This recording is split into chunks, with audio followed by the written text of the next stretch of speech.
కళ్యాణం వైభోగం ఆనందరాగాల శుభయోగం. కళ్యాణం వైభోగం ఆనందరాగాల శుభయోగం.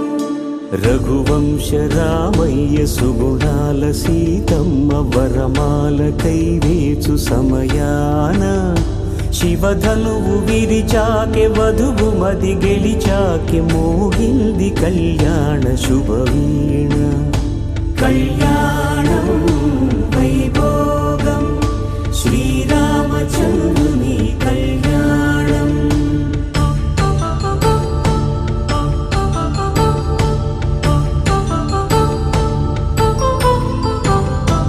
అపరంజి తరుణి అందాల రమణి వినగానే కృష్ణయ్య లీలామృతం. గుడి దాటి కదిలింది తన వెంట నడిచింది